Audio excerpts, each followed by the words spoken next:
Hello, friends. Welcome to the Logistics of Logistics show. My name is Joe Lynch. Thank you so much for joining us today. Today's topic is why GenLogs is critical for the next generation of supply chain with my friend Danielle Spinelli. How's it going, Danielle? It's going good. Thanks so much for having me today. It's always nice to talk to you, Danielle, even if I screw up the intro. So, Danielle, please introduce yourself and your company and where you're calling from today. Yes, so I'm Danielle Spinelli. I'm the Director of Partnerships here at GenLogs. And at GenLogs, we have cameras all throughout the United States, basically taking pictures of trucks and trailers to give you visibility actually happening on the road to help you with carrier vetting, carrier capacity, and shipper intelligence. Danielle, I know you recently joined, and we'll talk more about where you came from. When I first saw GenLogs, I saw the name a number of times, and then I did see them at a conference last year. And this is like a unique animal in our business and fascinating to me. So you guys have cameras, and I know you won't. I asked you before we hit record, how many cameras do you have? You said that is a secret. Well, you have basically cameras everywhere freight moves. And you told me you guys have 15 million images of trucks every day. Every day. Yeah, it's wild. That's absolutely crazy. But I think most people driving trucks, if you asked 10 years ago, is anybody taking pictures? You'd be like, probably not. Why would they? You guys are capturing I'm guessing the vast majority of trucks moving freight across the country. Yeah, I believe we actually just hit 98% of carriers we've seen out there at least once. So we're typically seeing almost everybody that's on the road. And what's great about that is just those carriers, maybe, I know for a while, let's say with carrier vetting, people were relying on like inspections to be done in order to say this is a legitimate company. If we've learned anything about FMCSA and DOT inspections and stuff like that, there's not enough manpower to give everybody an inspection. So this is a way to be able to give some visibility to those type of carriers that maybe haven't had anything done and kind of prove like, hey, these are real drivers on the road. So it's been pretty cool. Yeah. I know we'll talk more about your career in a minute, but you are a fraud girl. And so I know you are very deep into fraud, which we did not talk about so long ago. And its first cousin or its sister is cargo theft. Those became enormous issues for us. And it's not the only problem you guys solve, but if there's fraud going on, physical pictures tell a story. And you guys it's just not a picture of, hey, that's a pretty truck, I'm taking a picture of it. You're getting the license number, the MC number, the type of vehicle, VIN if it's on the side. You're getting all the information that we want on that truck. So if somebody was to say, I can give you this information 10 years ago, most people go, for what? What am I doing with it? Now I think we're like, give it to me. My system wants information. My visibility solution wants more info. Totally. And if you think about this too, like a lot of brokers and carriers and things like that, they're collecting the information as to who the truck's going to show up at the shipper and giving that information to the shipper. But why not also send them a picture of the truck? Hey, if it's not this red truck that looks like this and a blue one shows up, give me a ring. And before we would just go off of whatever the driver would tell us. But now we have some more of the actual physical footprint. And even with carrier vetting, as you said, like I'm really deep into all this carrier vetting stuff. And I think there's a big difference between a digital footprint of a carrier and a physical footprint. You really need both. But to me, the physical footprint of a carrier is really like the truth layer. And what's really cool is because we've been doing this for over 3 years and we have over 3 billion images within our network, we're able to cross-pollinate all these data points in the back end to say, hey, this has been this carrier's footprint throughout the U.S., and then now they just shifted and now they're doing something totally different. That may indicate an ownership change or something has changed that we've noticed on this carrier. So things like that, and even all the topics that everyone's talking about, like Chameleon Carriers, we've been able to see that on our side, just seeing that network on the backside of this same truck is operating under 10 different MCs in 1 week. Something's weird here. Yep. So I'm going to ask a lot of very basic questions today, Danielle. So first one is, what problems do you solve in a nutshell? And then who are you solving those problems for? Who are your customers? Yeah, basically the carrier vetting piece, any type of like cargo theft that may happen, we even give free investigations out. We have a team that does that. So trying to make cargo theft recoveries, we've been pretty successful with that. Over 5,000 trailers have been recovered within 2 years. So been trying to help the industry. Also capacity wise. So if you're having a hard time finding a truck that runs A to B, no one's posted on any load board or whatever, you're able to see who actually drives these lanes and being able to make phone calls to those carriers. And then even just I was a broker for a long time. So as a broker, me calling my shipper, maybe I only run these 5 lanes with them, but I can see, hey, GenLog says that they run actually these 30 lanes. So I need to call them now and say, hey, how do I get these other 25 and be able to expand my business? Yeah. And when somebody's like let's just say a shipment's late and it's very critical and they say, hey, don't worry, Danielle, I'm about 20 minutes away. And you're like, man, can I ask GenLogs? Can GenLogs tell me, oh, no, Yeah. no, you are not 20 minutes away. I see where you're at. And that is not 20 minutes away. um, and we have missing trailers and some of them aren't stolen, but they're missing. Yeah, and even safety data too. Our customer base is we have brokers, we have carriers, shippers, and then insurance companies vetting the type of carriers that actually how do they operate? If I give them a policy, are they going to have an accident down the road or more prone to accidents? And then we've been helping government officials all throughout the US in different departments really honing in on safety. And I know I got 2 teenage drivers on the road. Just knowing what we do on our side, it makes me sleep better at night, knowing that my kids are out there driving with these massive trucks on the road, but we're doing a better job to try to keep the road safe. You got like a side project where you're like, I want you to track these 2 kids too. I know, right? We do, just so that everybody knows, though, we do not take any civilian type of cars. It's just where they have the things on the Right. side. You use AI to delete Yeah, before all the drivers except for those 2 kids of yours. Exactly. I wish that would be great. Yeah, no, but yeah, we're very sensitive to privacy and things like that, being compliant with everything we can be, but blurring out drivers' faces, that happens as well. So basically just wanting to have that visibility on who exactly that truck and trailer is, almost similar to a Ring camera, right? They collect that information as you drive by a house, but this is a Ring for the highways and interstates. I love it. So Danielle, tell us a little bit about you. Where'd you grow up? Where'd you go to school? Some career highlights before you joined the juggernaut that is GenLogs. Yeah, so I grew up in Minnesota. I live in Georgia now. Been able to go all over the place with family and stuff like that, travel, and kind of grew up that way.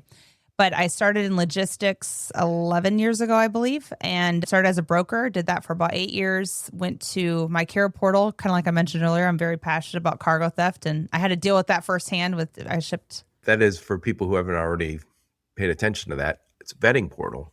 It's a vetting tool. And by the way, if you vet your carriers really well, hopefully you don't have as much freight fraud or cargo theft. Yeah, and because I had that industry experience and did that firsthand, I was really able, even at GenLogs, been able to take the knowledge that I have and say, this is how you properly vet a carrier, because we really operate in the gray in logistics. Nobody's really black or white or yes or no. A lot of times we're in that I don't know type phase. So how do you get past that I don't know into yes and no's? And so because I have that industry experience, I've been able to help my carrier portal back whenever I was working there.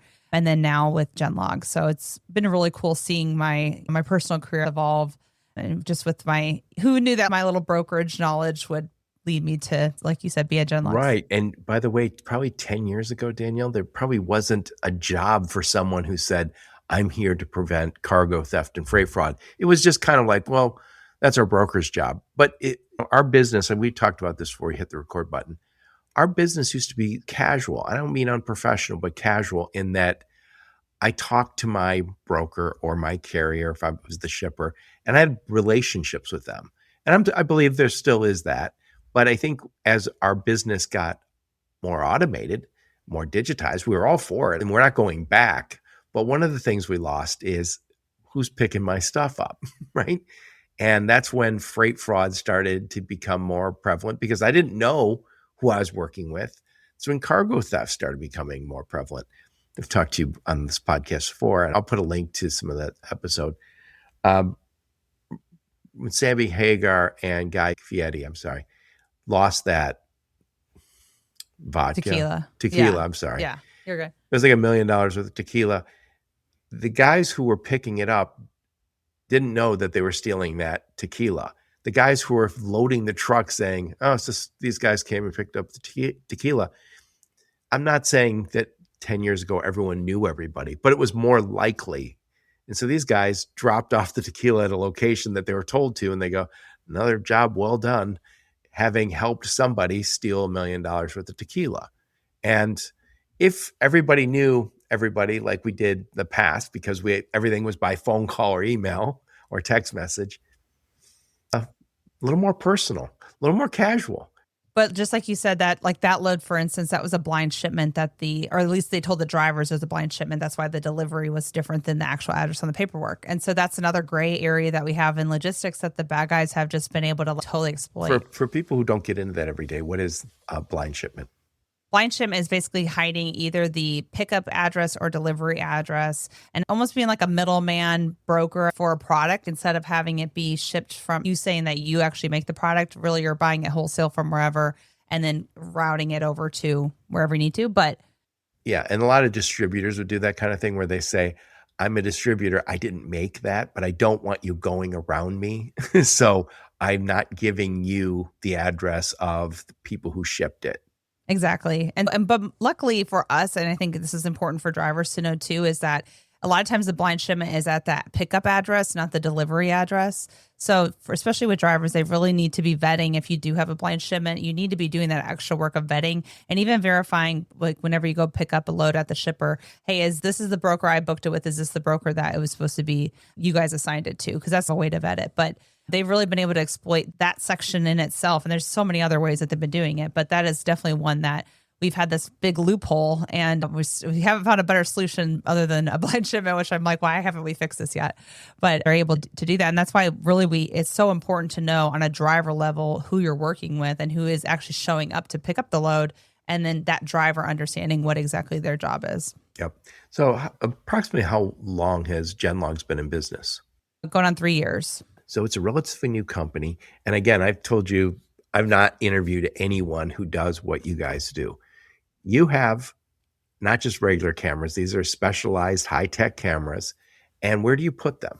Right now, we're basically all throughout the U.S. on major interstates and highways, kind of like main areas that drivers go. So not quite in inner cities yet. That's something that we're working on. But right now, it's main roadways. So it's everywhere and getting more every day. But where? So is it on the side of the road? Is it is a camera on a bridge? Where's these cameras at? It's honestly, it depends on where we're at in the US, but every place that we do have our own, what we call a trident in our cameras, is we lease that little section of land of wherever we have it at and then kind of have it on a pole or wherever we put it on, depending on the area with our trident on there. That way we're able to get, so we're looking at a couple things. We want to make sure we have the most visibility on drivers. And let's say if they're commonly entering or exiting this area, we're able to see them before they get on or off an exit. And then also making sure we have good signal because we got to get that data back over to us. Oh, so yeah, it needs both, right? Yeah, which is our biggest challenge right now. Where we are not the strongest is in the Rockies. Luckily, there's not a ton of freight that moves in the Rockies, but there is some. And then Maine is the next area because you don't have good internet, so you couldn't. Right. So you could take the pictures, you just couldn't transmit them. So teams traveling around the country, putting cameras, or you call them tridents. So these are tridents where cameras on top of? Yeah, we do. We have technicians that go out there and then even do maintenance on them as well. But we're deploying more. I don't know the exact number each week, but that's basically all that they do is just deploy more and find those spaces. Well, you get 15 million images a day. So it's a big network. They got a big job. So what do you go through? Just like a million every day? Yeah, I know, right? I know. I have so much fun. Luckily, because of my presence just with being a fraud girl or whatever, people message me on LinkedIn saying, hey, I had this load stolen here. And I've only been there about two or so months, and I've already made 2 recoveries just working with my network of people with the information I get from GenLogs. So it's just so cool. So the last time I talked, I know you were at My Carrier Portal, which got bought by Descartes, another great company. And I think you guys did a webinar on freight fraud with the California Highway Patrol. And I talked to you about that before you guys did it, and I learned a lot. And it brings it home that we can't count on local police to solve this problem for us. They're not equipped for you. We say, hey, it got stolen right here. They're like, where was it going? It was on I-94 heading west. It's not my jurisdiction right now. And so you can't call necessarily the state. You can't necessarily call the feds on this. I think we're going to have to solve our problem. Now, we do want law enforcement at the federal level, I believe, to put the proper punishments in place, the proper statutes in place. So this is considered the crime that it is, because I feel like a lot of people, you showed me a picture of a warehouse filled with stolen stuff. And you said these guys went to jail for 2 years. And it had to be millions of dollars worth of stuff. Yep. Yeah, I think that was $13 million. And it was just over a year, actually, that they actually served. They were charged 8, but got out on 1 with good behavior and went right back at it. Yeah. And I think I probably said this to you before, but I had a friend of mine say, hey, you can buy like a pallet of linens on Facebook Marketplace for this much money. I go, a pallet? First off, why do you need a pallet of linens, dumbass? And then I was like, it's not like you have us over for dinner all the time. We're eating pizza at your house. And anyway, he said, you can buy a pallet of linens. And I was thinking, that was theft. That's cargo theft, I guarantee. Yeah. That's theft. So there's all sorts of marketplaces, and I'm sure they're working on this, but it's not easy to solve Facebook Marketplace problems. Not easy to solve eBay. All of these platforms allow people to sell stuff on a secondary market, and I'm guessing they constantly are chasing the same thing we're doing, which is the bad guys get smarter as the solutions get smarter. Yeah. And honestly, what's challenging for law enforcement is that they can, like, for instance, let's say that they know like the truck was going from here to here. A lot of times they need even like a subpoena to access the records for the traffic camera. So they have to have a timestamp on, hey, they drove here. How, if they don't have a tracking on that truck, how would they even really know? Not only that, but they only keep images. I want to say it's 6 months or something. So it's really hard to see like a full big picture story of a carrier. Because a lot of times these guys are not, it's not just one hit that they're doing. They're making multiple cargo thefts, the same network. This is where the world has changed, and you educated me on this, is that in the past, we had a lot of opportunistic cargo theft, which was like Danielle and Joe are walking by and they go, hey, Danielle, do you think there's Xboxes in there? Let's break it open. Oh, no, I don't need that. Don't need all that crap. Leave it. Now it's, we know there's Xboxes and we're going to follow that driver for 2 hours. And when he stops for lunch, we're going to break into his truck. Or they're doing the same with cargo, with trains. They're tracking it all the way from the port because it's valuable enough for them to do. The California Highway Patrol. And that's strategic. Yeah. So I did a ride along with the California Highway Patrol, the same ones we did that webinar with, where they took me to the rail lines and walked me through. And like every step I took, there was broken seals, there was empty boxes everywhere. It blew my mind. And so, yeah. So with that being said too, like every different area that cargo theft is happening, it's not just over the road. It's not just rail. There's a bunch of different areas that we need to put a stop to things. But a lot of it comes from knowing who exactly you're working with and helping law enforcement with the tools of, hey, this is the big scheme, because it's easier for them to kind of pin. DA will take a case when it's, hey, they've done all of this crime versus, hey, they stole this one pallet of whatever. It's because it's a nonviolent property crime. It's easier to prosecute them for a longer time if it is a bigger case. And a lot of times they can tie those same people to drugs or to sex trafficking or to a bunch of other crimes because they're able to see them on this huge scale because they're conducting so many different crimes. So it's been interesting. I think I sent you an email with this just before your webinar, and it was a moving train, and a pickup truck's driving alongside it. And this guy is in the car and he's throwing stuff into the back of the pickup truck, and the guy's catching him. So they knew, hey, this car has this and we're going to steal it. It's gotten very blatant. And as you mentioned, it's strategic as opposed to opportunistic, and the cartels are involved. So if you steal that stuff, especially if you're in the Southwest, it's a short drive down to Mexico, and we're going to have to fix this problem for ourselves. It's probably too much for law enforcement. They aren't used to freight moving 4 states like we are, or across the whole country like we are. And I think it's going to be the technologies like this one that is going to help us. Again, cargo theft, freight fraud, cybersecurity, they're all siblings, and we hate them.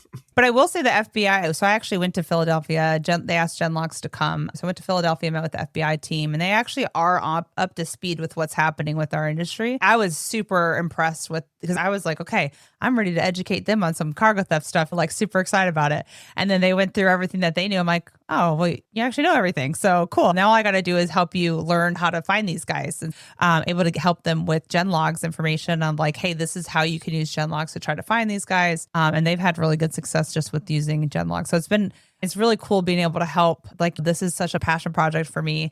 Did you introduce yourself as fraud girl at the FBI? What's funny is one of them was like, hey, I've actually seen your podcast. I'm like, what? It was really cool.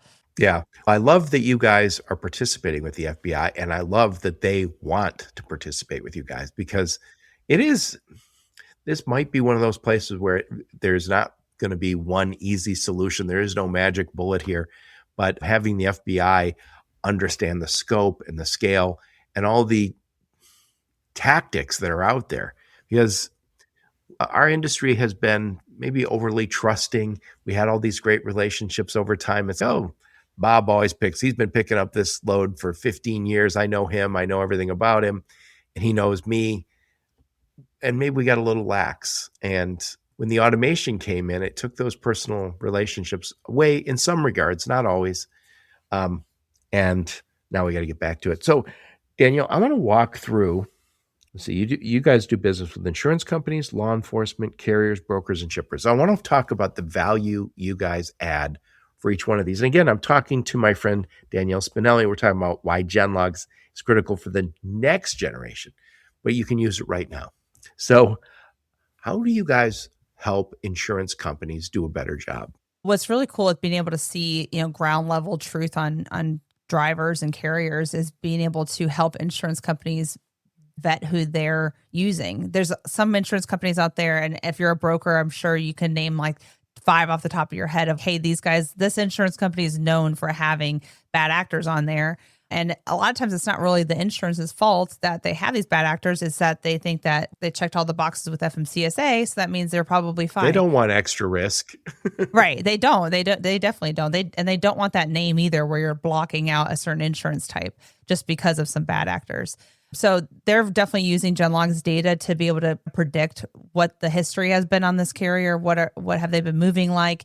Is it where they've shut down an MC, opened up a new one because they had a fatality? Things like that. You're able to get a full history of a carrier and not just what they report to FMCSA, because that is self-reported. And we all know that's not You accurate. touched on the carriers. Why don't you give us a little education on the Chameleon Carriers? What is that, and why should we be concerned? Yeah, so Chameleon Carriers, and one thing I'll preface and say is that it's what's difficult, especially right now, and I know we just had a huge news article about it, is that Chameleon Carriers, there's 2 different ways. There's day trips that people have leases on. That is legal. That's not illegal. So we have that gray area, once again, like I was talking about. Wait, explain, what is a day trip? I don't know where you're going. A day trip. So if I'm an owner operator and I am needing to day lease or lease on to a company so I can haul, I'm stuck in Wyoming and I'm going to do a day lease because I'm going to haul this freight from here to here. They won't do it underneath my authority. I can do it underneath there. So that technically that's legal. Some people get that confused with being a chameleon carrier. They are different. A chameleon carrier is where they will, even tactics like they will show up to a shipper and have one placard on the side of their truck because that's the one that they can get through vetting platforms with. And they have good safety and they have all the good things that happen. As soon as they leave that shipping facility, they'll pull that placard off, throw a new one on there. So that way, if they do get an accident on the road, they're able to, this other entity that they have or DOT, they're able to, hey, if I get an accident on this one, I've already been in 3 other ones. I haven't gotten shut down yet. I might as well just ruin that name. So they're basically putting a chameleon face on themselves to protect themselves. It's mainly safety, but also cargo theft. Am I right to say that some of these also, let's just say 3 guys own 10 trucking companies? I'm doing the air quotes here. They own 10 trucking companies and they have 8 trucks. And as one MC is burned because they had accidents or tickets or whatever, they just move the guys to the other MC. And then after a while, somebody catches on and go, I'll put it in my girlfriend's name. I'll put it in my kid's name. I'll put it in my wife's name. And they're basically using the same trucks, but multiple MCs. And each time they get in trouble, they just say, fine, we'll just move to the next one. And how do we even stop that?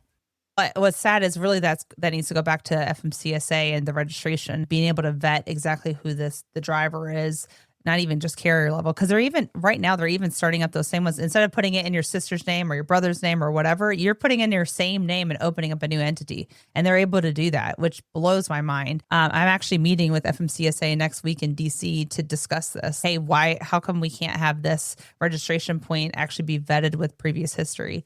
And so that's what needs to happen on a federal level as far as registration. And then as an industry, having something like GenLogs, being able to put the mapping together of, hey, these are this truck and trailer and this license plate was zip tied to 6 other trucks, or this placard, but they say they only have 1 truck, but they actually are operating 20. Like, I said this while we were prepping today. I mentioned I like Safe Light. They come and they're coming to your house. They'll send you a picture and say, hey, Bob Smith's on his way over, and you get a picture of Bob Smith. And that might give you a sense like, okay, you might see his truck in the driveway and you go, that's Safe Light. But the picture's nice. And what you guys are kind of doing for the industry is saying, we'll get you pictures of everybody. Now, I'm assuming a lot of these, you can tell what shipper they just came from or what receiver they just came from. So it starts to tell us, hey, maybe you'll do this after the fact, perhaps, but say XYZ was supposed to pick it up, but this doesn't look like XYZ. This looks like it got picked up by ABC. And now we can start tracking that truck and find it. Which that's kind of why I got brought on board with being in partnerships, is to work on integrating with different systems. Like, for instance, there's some shippers that have like their own camera system and guard checks and stuff like that. So how do we get it to where those systems talk to each other, or a TMS? Whenever in the TMS it holds all that driver information, how do we get it where that system's talking to GenLogs and saying, hey, this is the truck that should be showing up. You put in this driver info, this truck and trailer number. Hey, here's a picture of it. Why don't you send that to your shipper, have them verify it when you get there? And maybe, like I said, the camera's talking. It's been super fun on the data level. The opportunities are endless on this. You guys have just started 3 years, and you guys are in many ways the vanguards in it, but I can see also the company being totally much, much bigger, much more influential. Yeah, it's funny. Ryan Joyce, our CEO, his meeting today, he was saying, we basically spent the past 3 years building the foundation, and people have been like tasting the frosting of the foundation. But now we're actually building the cake and getting a lot more data in different ways and being able to showcase that in a way that's very unique, and no one else has anything like this. So it's really cool to be a part of and help the industry in so many different ways. Yep. Before I forget, and I'll make sure I put a link to this in the show notes. You have a podcast called Tell Me Everything, where you talk about a lot of this stuff. What is the Tell Me Everything podcast? Yes. So Tell Me Everything. Every Tuesday, I have logistics professionals come on and basically tell their story and tell me everything. How did you get here? How did you become successful? Things like that. And then every Friday, which is part of my passion project, is my Fraud Girl Friday episodes, where we deep dive into cargo theft. The month of May, I'm doing one with Scott Cornell, where we're doing I call it Fraud Girl University. So it's like a crash course. Scott Cornell is with a logistic. He's a kind of like I call him the king of cargo theft, because he knows all things. Not because he's doing it, but not because he's doing it, but he's preventing it and knows it. He's actually been an investigator for about 30 years now, or maybe he's 25. Maybe I'm dating him. Whoops. But something like that. And so he came on with me, kind of giving a crash course. Like, if you're new to the industry, how do you get up to speed on what's happening? Because it's so much, and so much has changed. Oh, yeah. So it's a great way to do that. You said this before when we talked, that if you are in broker or carrier, you're involved in a cybersecurity issue or cargo theft or freight fraud, it's embarrassing. You don't want to talk about it. You're just hoping it goes away. You don't want that. No one wants to go to the boss and say, hey, you know that load we picked up yesterday? Yeah, good deal. Good job.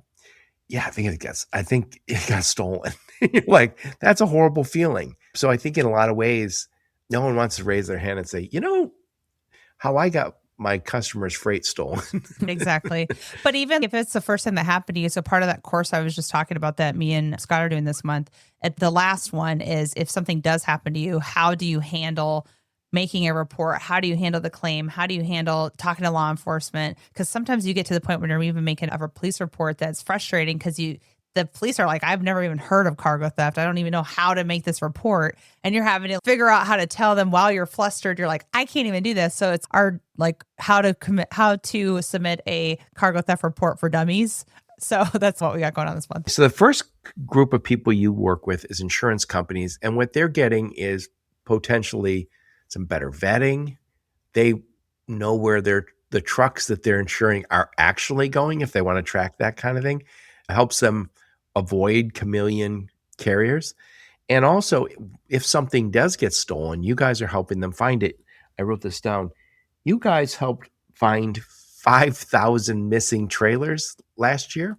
In 2 years since 2024. But yes, since 2024. And now if anything were to ever happen, if you go to genlogs.io and hit find assets, we have an investigator that actually goes in and does the homework and looks through all of our cameras and tries to find your freight, or at least give you sometimes. So is that like a free service? And it's free. Just as a way to kind of say, you should be working with GenLogs? Well, it's also our way of giving back. And it's funny because one of the biggest reasons why I signed on to GenLogs was whenever Ryan approached me and was like, hey, I want you on our team. I'm like, listen, this is like passion project. It's not even just about money. I really want to help the industry. And I know they're not paying you. That's right, very not at all. No. with you.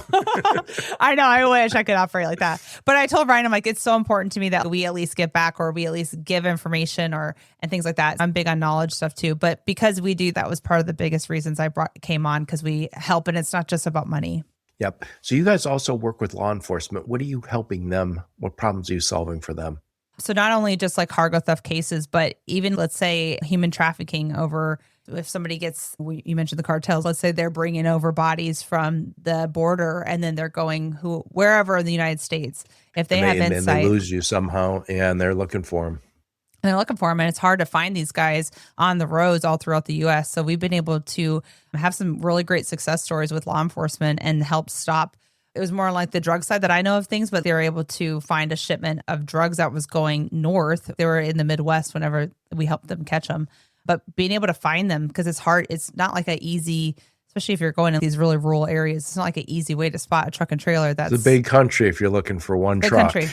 Exactly. So we've been able to help them a lot. I know they use it in a bunch of different other ways too, but mainly helping with this cargo theft stuff. And then also, like I mentioned with FMCSA, like the safety protocols, like they don't have enough officers out there to be able to do inspections and to find people who are violating hours of service. But if we're seeing this truck repeatedly doing this many miles and maybe DOT investigates and they don't have a team, clearly they're violating their hours of service, which leads to unsafe roads and so forth, bunch of different areas. So I'm assuming that sometimes when the law enforcement's looking, they don't have all the information. So if they say it might be a red truck, might be in Georgia, and I think it passed through Atlanta at about noon, are you guys able to go in and say, yeah, we'll get every red truck on every major expressway and we'll tell you where it was at?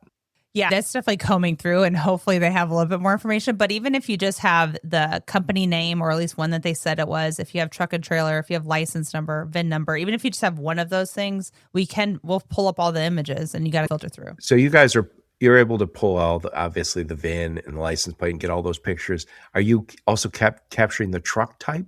That part we have, but we do not currently have it where you can search it. That's on our roadmap. So making it where you can do color and type of truck and stuff like that too. So every day this gets a little more it's so rich fun. in its, because you can't search images as easily as you can search. Yeah, like text. Data. Yeah, text. Yeah, and I imagine before long, with the way AI is working, we'll get really good at just saying it was a red truck. It was a 53-footer, I think. And I think the last 2 digits was this on the license plate.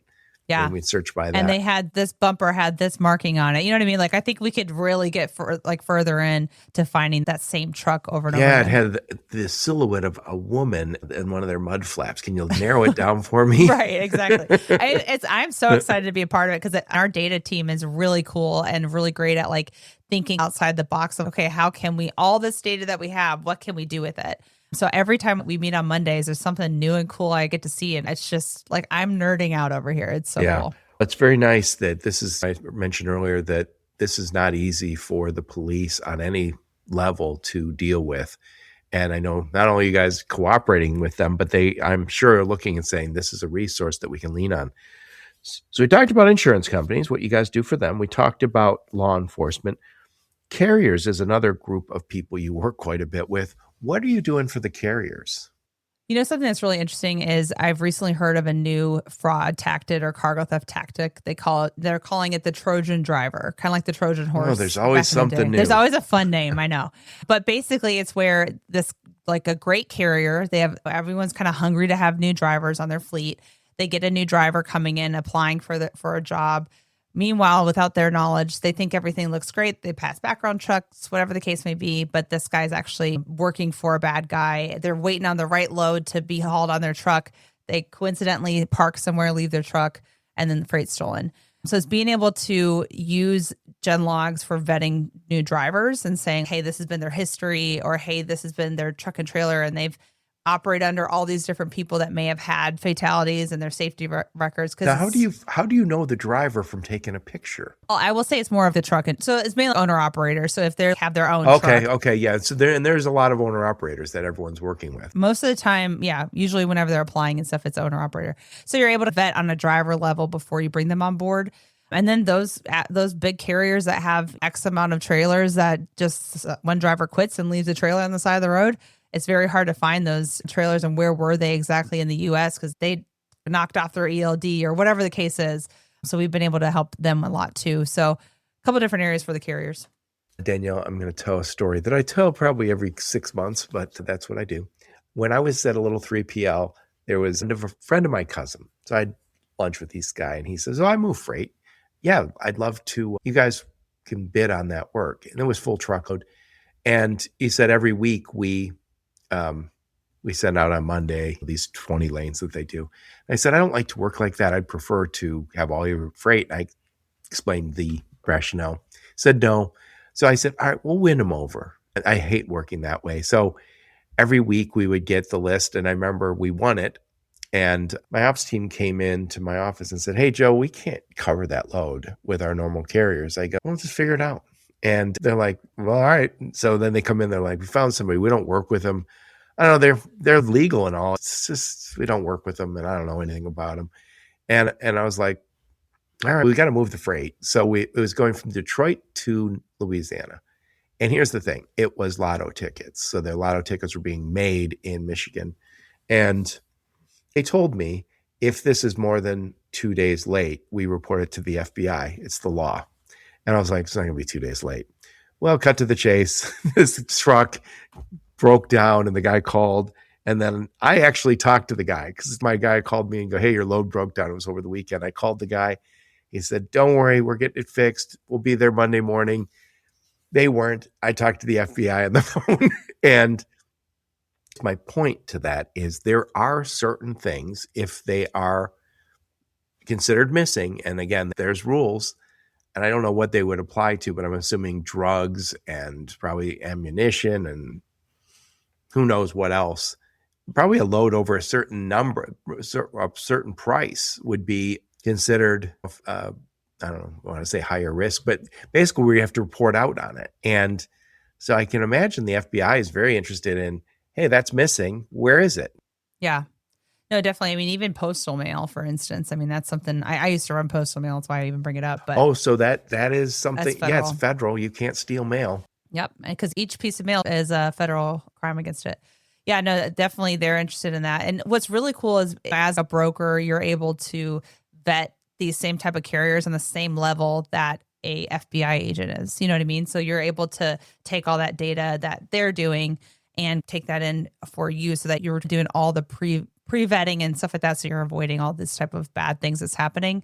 And then even finding carriers capacity wise, finding these carriers that we see on the road and showing them these guys aren't the ones posting on DAC because they're running with Joe Logistics all day, every day. And they don't ever post out there. You would never know that they even exist, but because we see them on camera. So you're able to find those good old boys, those good carriers that aren't just out there on boards. Yeah, and if somebody said, and I think this would probably apply for both carriers and brokers and maybe even shippers, is that if somebody said, I run this lane 3 days a week and I'm a GenLogs customer, I can go, oh, I don't see That's GenLogs doesn't say you run it 3 days a week. Even equipment. So because we're able to see the actual trailers that they're hauling, I couldn't even tell you how many times I had whenever I had to do some oddball flatbed loads and I needed a gooseneck or whatever. I'm like, they're like, yeah, I got that. And meanwhile, they show up with just a regular flatbed. I'm like, oh my God, if only I knew that this is what's happening. And another story I tell too is one time I was desperate for a driver and I sent one in and the guy had bungee cord hood. He bungee cord his hood down and duct tape. If I would have seen them on GenLogs beforehand, I would have not sent that in and my shipper would have not been mad at yeah, me. you can see equipment. Yeah. Yeah, I can see the equipment, seeing vet who's Yeah, showing and before up. I mean, I'm sure it's on your roadmap is can we tell you what year that truck is? Can we tell you what color that truck is? And all this information. I think sometimes you can, if it's a really old truck, you can kind of tell that is not what we agreed that they were going to move my stuff on. And I'm from automotive, and I remember somebody telling me a long time ago, you're not allowed to move automotive freight on any trailer that's more than 10 years old. And so a lot of times trucking companies around here that move automotive stuff, they'll go, it's a relatively good trailer. It's just 11 years old. You can't use it for automotive stuff anymore. Same thing with pharmaceuticals. Oh, They yeah, can't makes have a sense. reefer for X amount of time old and stuff like that. Yeah, so you're able to actually pre-vet that and know who's showing up before having a rejected trailer and your shippers. Why do you keep sending in these bad trailers? I told you our requirements. Yeah. What do you guys do for shippers? Because that's another group of people you guys work with. How are you helping them? Mainly for kind of the same thing, carrier capacity and vetting. So they're able to see exactly, especially high value freight, who exactly that you're putting on there. So maybe the broker's hiring X carrier, will they able to validate it? And because there's these lawsuits that are pending, even like with safety, let's say, like they're coming back on the shipper until we get this lawsuit out there that's settled with the broker side, see if they're responsible. Shippers are. So right now, shippers are really trying to be careful as to who they're loading and what their history is. So they're using GenLogs to see as much information as they can to stay as due diligent as they can to avoid any type of major lawsuit. Yep.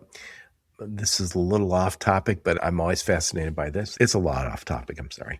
I saw an attorney, a forensic attorney, talking on TV, and she said, we used to have, there was always talk of serial murders, and there was many more serial murders seemingly in the past. And it seems like we don't have as many. And she said, DNA has made that a lot more. She goes, but also cameras everywhere has made it a lot more difficult. And last but not least, the kind of electronic. I always think it's a horrible situation with the guys who murdered those kids in Idaho. He brought his phone with him. You're like, Right. oh, just That's how they got him. in case you needed to do a Facebook update. What is going on? But that is when you talk about trucks. We don't have DNA yet. Danielle's on that. We don't have DNA, but we do have pictures now, and we do have electronics that we can connect. And I don't know that you guys are doing it or if it's on the roadmap, but we obviously have a digital map of where that stuff is at. Soon, I think you'll be able to say, this is the digital, this is the picture right now.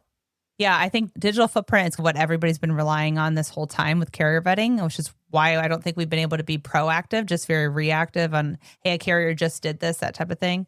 Unfortunately, even like with ELDs, because they're self-certified by FMCSA, they just basically fill out a form and say, yep, I'm doing everything the right way. There are some not great ELD companies out there that you are able to go in and hack around and clear your logbook or update your location or whatever. So being able to validate that with some physical proof too. So I'm big on physical footprint and digital footprint. Both need to work together, but really understanding who you're working with. Yeah, we've had the visibility, which we've just become very addicted to. But yeah, in the past, it was like, hey, I'm a half hour away. And then you're like, no, I'm looking at the dot on the map and you are not a half an hour away. Well, now I can see the videos of it also. Yeah. And even like tracking through apps, for instance, let's take ELDs out of the mix. We have app tracking, which many drivers still do, even right now, because they can't spoof them. That's when they download the visibility tool onto their mobile. And right now, because those tracking companies are doing a really great job at detecting if they're spoofing that location. Wait, what is spoofing for those people who don't do that every day? It's basically just manipulating the location and saying you're here whenever you're really there, just by having apps on your phone or coding it different. But because these tracking companies can actually detect that something's been manipulated on the backside, Now these bad guys are having to do in an actual car with the phone because they know it's getting tracked. They're going to the right location while the truck goes this way. So we've actually had a use case with one of our customers, one of our broker customers, that was doing a high value load where the shipment was being tracked this way, but then we were detecting that same carrier going a totally different directions toward California instead of New York. And we were able to find them before they actually sold the load. Yeah, So, this the nature of our business is it's spread out across the entire country, and in many cases across Canada and Mexico. By the way, I should ask, are you guys planning on mapping into Mexico and into Canada too? we are. I think we're a little ways away right now. We're really I mean, that focused on. makes sense. They're big countries too. I know. Yeah. And I believe we are like going into Mexico, I think first and then Canada afterwards, but I don't have time frame or anything like that, but we're really focused on making sure the network in the US is strong. Yeah, Danielle, if we're talking 5 years from now, I can't imagine how much progress we've made. I know. And I always feel like for a long time, we said real-time visibility when we're using EDI. We're like, I give you real-time updates. You're like, give or take an hour or two. Yeah. And now we really have gotten to visibility that is much better, but it isn't until recently, it wasn't visual visibility. It was digital visibility, a little different. And I think now we're just getting a clearer and clearer picture of what's going on with my shipment or with my trucks, with my drivers. And that's only going to be good stuff. And there's still going to be people for the foreseeable future who are trying to do the wrong thing on this stuff. But that you can get perfect. If you think about airlines, airplanes don't go down, knock on wood, because they've over time just got better and better and better. Banks don't get robbed like they once did because we've gotten so good. And I think I think it's companies like GenLogs that are going to help us get there. Anyway, enough of my blather. I'm going to summarize what we talked about. Then I want to get your final thoughts on the topic. So I'm talking to my friend Danielle Spinelli, and we're talking about why GenLogs is critical for the next generation of supply chain starting today. So you guys work with insurance companies, law enforcement, carriers, brokers, shippers, basically everybody. And so you guys have cameras virtually everywhere where freight is moving. If there's not good signal, you guys might not be there because taking a picture and not being able to transmit it doesn't do anybody any good. And what you guys are doing is capturing pictures of trucks all over the country. You're getting the truck's name, you're getting the whatever ID numbers they have, whether it's DOT or MC number, and also getting what kind of truck it is. So, and every day, if you're listening to this 6 months from May 4th, I suspect you guys will have more stuff that you're capturing. And then this information is now available. And the purpose is, it'll be very simplistic here, stopping the bad guys, whether they're chameleon carriers or thieves or people who are running rogue. It's also finding stolen stuff. Stuff gets stolen. Trucks get stolen. Trailers get stolen. Sometimes it's just missing like my lotto tickets, but that costs everybody. When drugs get stolen, I just heard somebody say this on my podcast. It was Imphios talking about it. They Mercury Gate and Kerber supply chain are part of Imphios, I'm sorry. They said that there's a pharmaceutical company, they got 3 trucks and put the drugs on one of them because it's cheaper to make these guys play 3-card Monte with this thing. That's ridiculous. We've gotten to that's a very bad place we've gotten to. And those are the drugs that are keeping people alive and keeping people living normal lives. Can't have it. So it's finding stolen stuff. It's finding trailers. It's finding trucks. It's finding people. So you guys are helping law enforcement find people who potentially were trafficked into this country, or there's trafficking, into this country also. Also, it's finding the right ride. You guys are helping carriers vet owner operators, helping the brokers vet the carriers they're working with, and same for the shippers. And also just helping those insurance companies because they are trying to do a good job at assessing risk. They want to know what those trucks are actually doing. But unfortunately, they're sitting in an office in New York or Chicago or Chattanooga. It is not easy to do their job without information. You guys provide the information. Anyway, put a big old bow on this one. Final thoughts on the topic, Danielle. Mainly just, I'm really big on carrier vetting is a lot more than just technology, right? You need to have a process in place. You need to work on getting out of that gray area, making it be a yes and no, black and white type scenario. I work for a tech company. Tech isn't everything. Even GenLogs can't do everything.